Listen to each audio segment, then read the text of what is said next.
Notre invité à 21h, Didier Duhaupan. Bonsoir, vous êtes président du groupement Les Mousquetaires. On va parler, la transition est toujours difficile, de notre pouvoir d'achat. Des coupures d'électricité également. Quelles conséquences pour vous? Frédéric Bianchi s'installe en direct. Oui, on enchaîne, Frédéric. Journaliste à BFM Business. Vous allez m'aider à interviewer Monsieur Duhaupan. Comment vous vous préparez d'abord aux coupures d'électricité? Évidemment, on y travaille avec les préfets notamment, avec les sous-préfectures qui nous expliquent un petit peu quelle serait la démarche.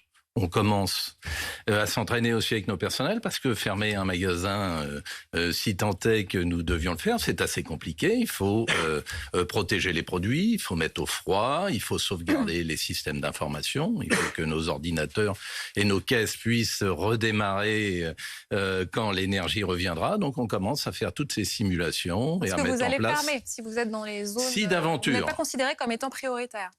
Je ne pense pas que nous soyons prioritaires, je le regrette.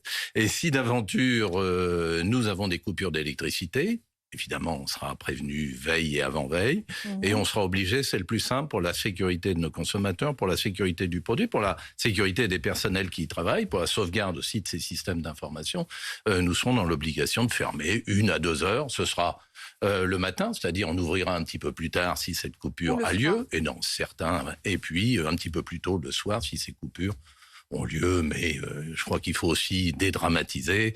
On sera là dès le lendemain matin, où on aura été là toute la journée. Est-ce qu'il y a pas d'inquiétude sur la qualité des produits? Est-ce qu'il y aura un gâchis Non. Parce que nous serons prévenus. Et si nous avons besoin de fermer, d'abord, la plupart de nos magasins sont dotés de groupes électrogènes. Nos chambres froides, nos équipements sont prévus, fermés par des portes, par des épaisseurs importantes, sont prévus pour garder le froid. Évidemment, tous les contrôles sont faits en permanence, y compris à la sortie de ces coupures, pour vérifier que la température des produits à cœur sera bonne. Mais il n'y a aucune inquiétude, les matériels qui sont les nôtres, et puis la formation qu'ont nos équipes, permettront de passer 7 heures, ou c'est 7h30, ou c'est 2 heures, pendant lesquelles... Vous avez testé les produits surgelés, par exemple. Est-ce qu'on peut aujourd'hui se passer d'électricité pendant 2 heures dans un rayon surgelé et puis ressortir après avec... des produits qui sont encore comestibles. Dans un rayon surgelé fermé, bien entendu. Vous savez que la plupart des vitrines sont fermées. Et puis, quand elles ne sont pas, on retirera les produits. Vous avez encore des meubles ouverts dans les intermarchés? Il y en a quasiment plus. D'ailleurs, c'était le travail que nous avions fait depuis plusieurs années pour aller vers une plus grande sobriété, pour faire des économies d'énergie. Donc toutes les vitrines, la grande majorité, on doit être à 80-90% d'équipements de vitrines avec ces portes fermées. Et puis l'éclairage LED aussi qui a été mis en place dans la quasi-totalité de nos magasins. Vous avez réduit votre consommation d'électricité? Oui, très importante. Moi, je l'ai fait dans mes magasins dans le Nord, c'est 43%.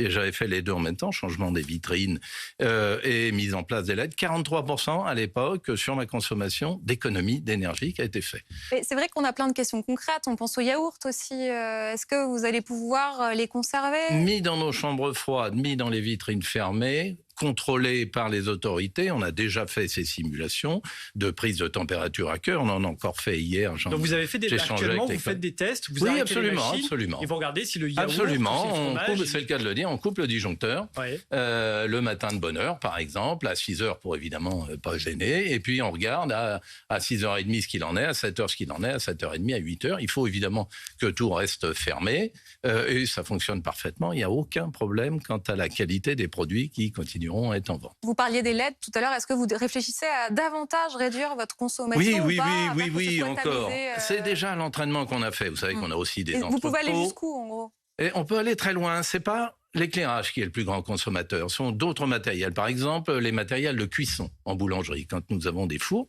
en boulangerie électrique, évidemment, l'organisation de nos plannings va consister à faire cuire le pain ou très tôt le matin ou un petit peu plus tard pour éviter ces fameux pics dont on parle autant, et pas cuire entre 8 et 10 heures, là où toutes les entreprises démarrent, où tout le monde sort de chez soi, allume la lumière, ou les bureaux d'amarre. Donc à ces moments-là, nous ferons preuve de sobriété. Il y a les machines qui fabriquent de la glace, par exemple, pour le poisson. Il y a plein de matériels qui, eux, sont gros consommateurs d'énergie, et c'est là-dessus que nous allons faire les efforts. On va maintenant parler de l'inflation, sauf si vous avez encore une question sur les coupures d'électricité. On va évoquer évidemment la hausse des prix, ce qui concerne notre porte-monnaie au quotidien. Surtout que Michel-Édouard Leclerc, hein, lui, parle carrément d'un tsunami à venir, d'une inflation à 2 chiffres.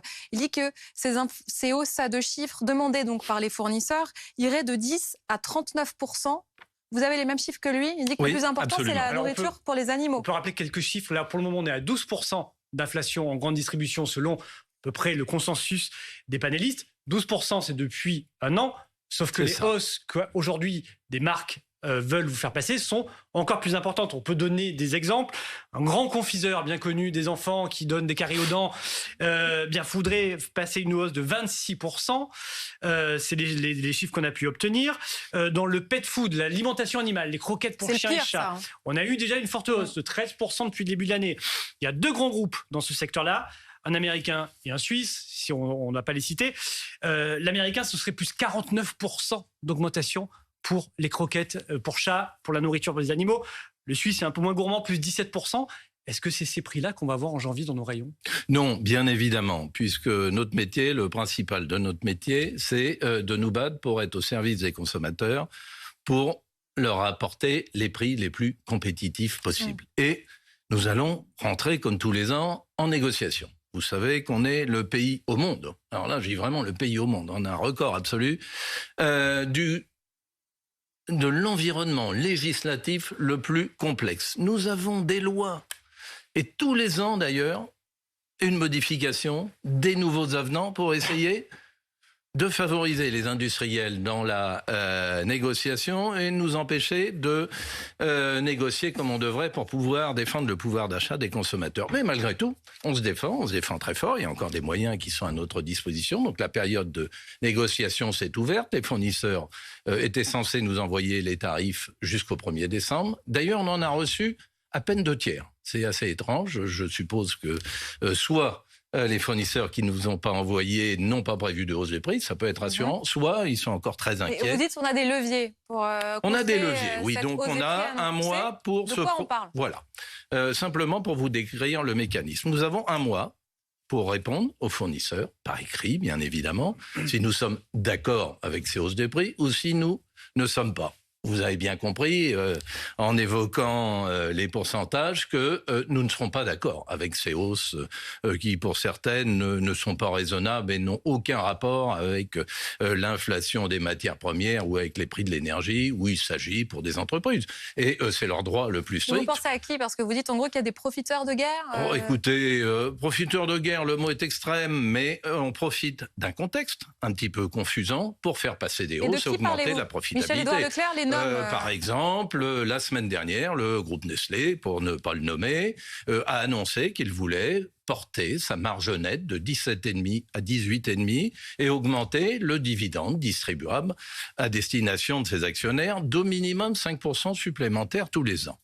Donc, évidemment, on peut penser que le premier objectif de cette entreprise, de même que le changement d'état-major au groupe Danone ou d'autres, nous font penser que, et c'est honorable, ces entreprises cherchent à augmenter leur rentabilité. Notre mission à nous, c'est de sauvegarder le pouvoir d'achat des consommateurs et nous allons donc, quand ça nous paraît pas raisonnable, combattre. Vous savez d'ailleurs que nous sommes un des plus grands industriels.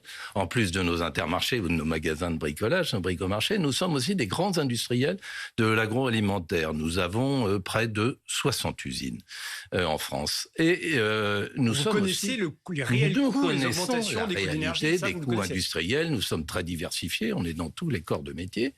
Et nous... évidemment, on subit les hausses de l'énergie, on subit ces hausses de matières premières et l'analyse moyenne sur nos rayons nous fait penser que la hausse des coûts de nos produits, de nos MDD, sera de 7 à 8% l'année prochaine. Et donc, nous pensons... Marque de distributeur, une hausse en dessous de 10% l'année Voilà, prochaine. absolument, de 7 à 8%, qui seront peut-être d'ailleurs pas entièrement répercutés, puisque nous continuons aussi à travailler sur nos marges et à les rendre les plus minces possibles. Michel-Édouard Leclerc a un discours plus alarmiste que vous. Peut-être que ce sont deux stratégies différentes. Non.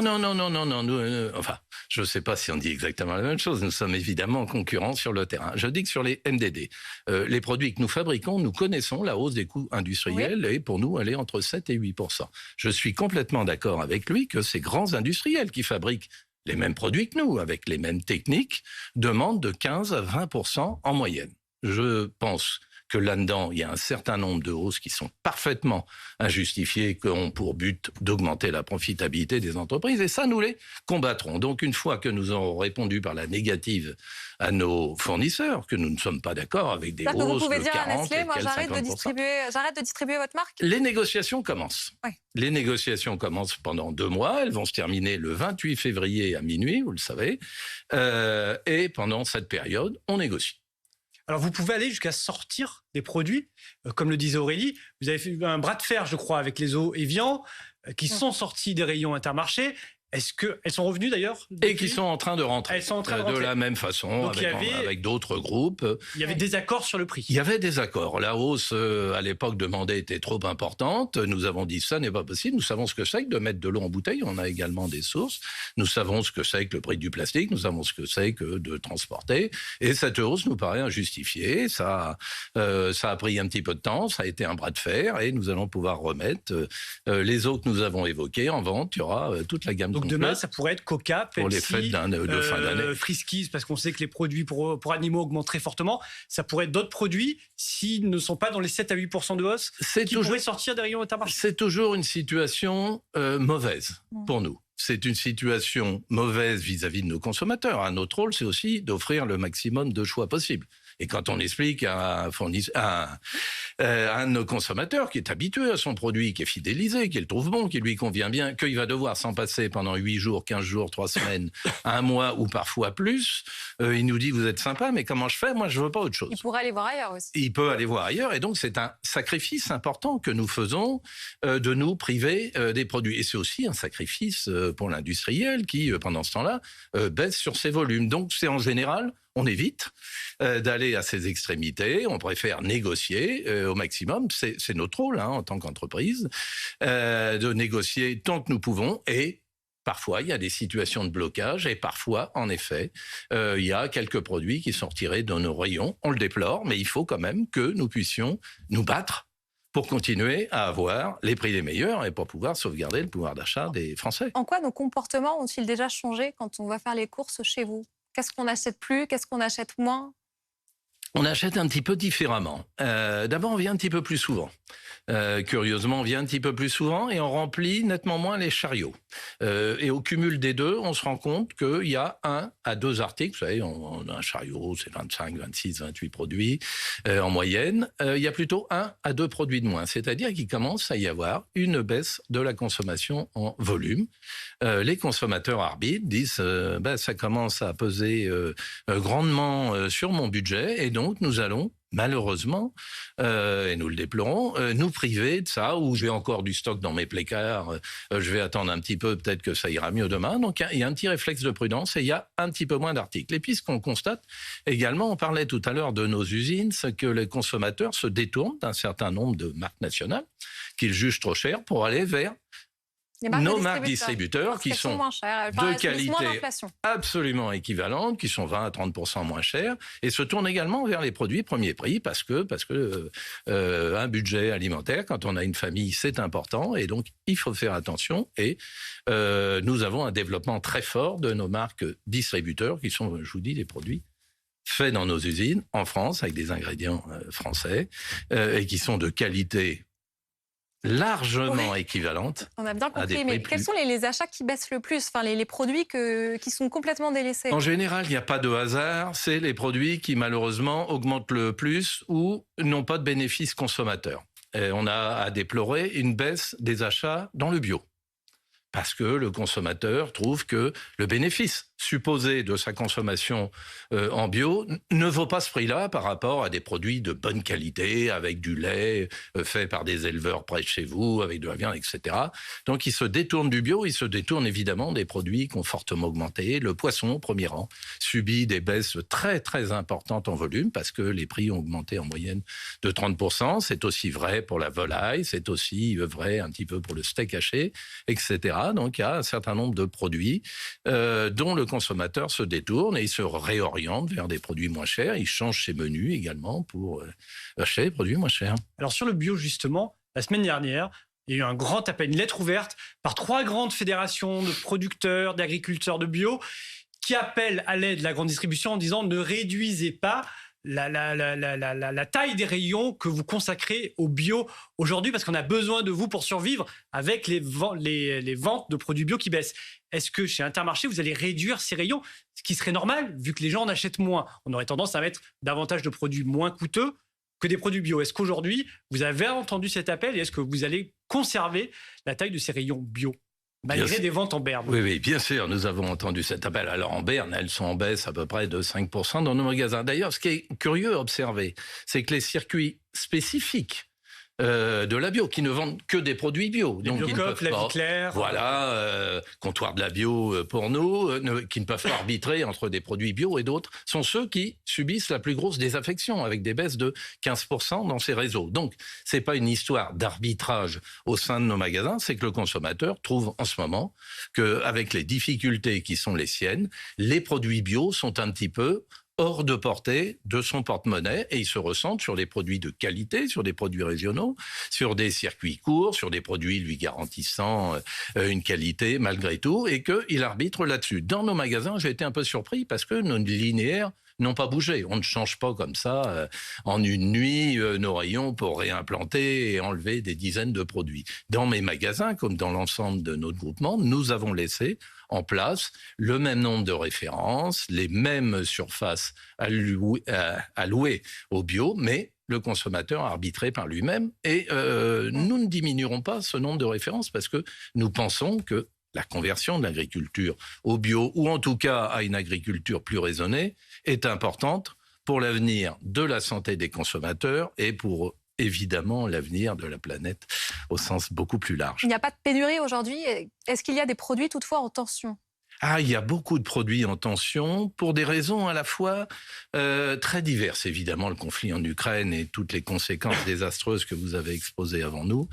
Tout le monde le sait bien. Et puis, des choses plus étonnantes ou moins chanceuses. La moutarde est venue à manquer. Ça continue à être très difficile parce qu'il y a eu de la sécheresse au Canada, qui est le grand pays producteur. Nous avons aussi un phénomène de grippe aviaire.